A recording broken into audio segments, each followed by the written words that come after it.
Today I figured I'd do a walk around on my HL500 Aberg Replica. I found this bike up in Montana and it was in really terrible bad shape when I got it, and spent about probably 5.5 to 6 months restoring it.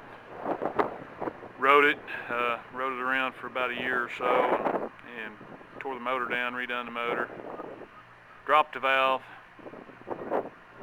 redone the motor again, and just now got it back together. Anyway, so just figured I'd do a walk around today and show everybody the upgrades and all about it.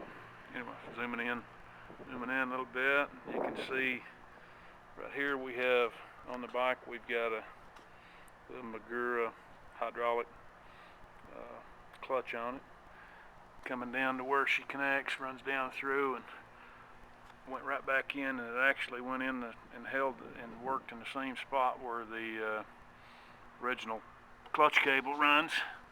And then the only mod that we had to do was right here. We had to make a little extender tab, and this clutch was for CR. Actually ordered it for a CR500 and was able to mod it and put it to this engine. Works really well. The majority of your TT500s have a bad stiff clutch pull. This one makes it actually nice to ride. Another mod that we done, we got these Ohlins off of eBay. When I ordered them, they were 17.5 inches long, and they was way too long for this bike.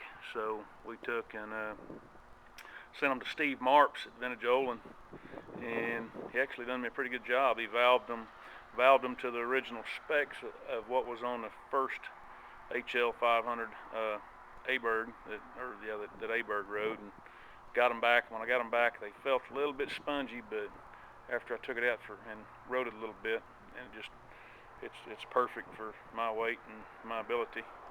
Anyways, rolling up here to the front end, if you notice this front end, it's off of a 1998 RM 125, and I actually used the tripes, the stem, and everything off of it. The only mod we had to do was right in here. I had to take out a little bit of metal to get my turn radius where it needed to be. I didn't want to cut the original stoppers, so we took just a little bit out there with the die grinder, made it to where we got a good turn radius. And then down here on the front fork leg, so I could run my original drum brake front end, we welded this tab on, aluminum tab, to hold the brake stay. And then also had to have a new axle made for it and bushing it up. So that really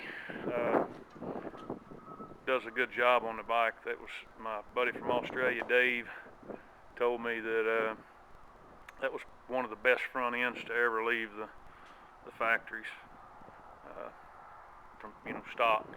So moving down here to the front hoop, these hoops was on the bike.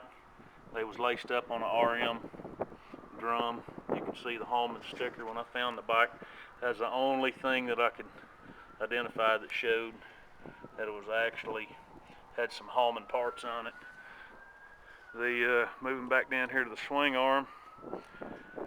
Swing arm's one of the first things I noticed as it come riding by me with the banana style at the end swing arm. The billet oil cap was one of the things I spotted.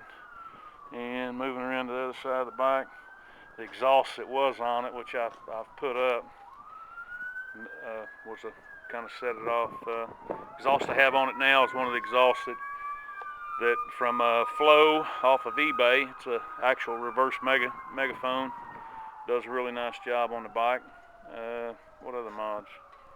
Guess that's about it. YZ125, 76 YZ125 tank, and 70. I think I had a 77 seat.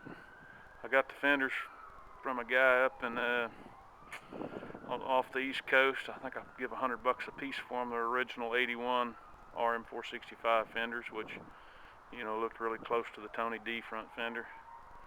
Front and rear gold sun anodized hoops. The rear one's got a little bit of scarring on it, but overall it's a good straight wheel. What else? That's about all I can think of for now. Anyways,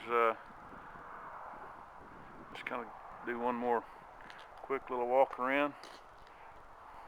Bike's got a real good stance. It runs really well. 540 motor I got from Gary Whne from Whne Racing out of Iowa. Done me a pretty good job on it. It really pulls hard. It's got the 540 kit, megacycle cam. I can't remember I think it was maybe a 40 cam being the part number, and then you know, had R&D valve springs and big exhaust or intake valve. Head was ported. Got a lightened flywheel on it. I put the flywheel on my lathe and turned quite a bit off of it.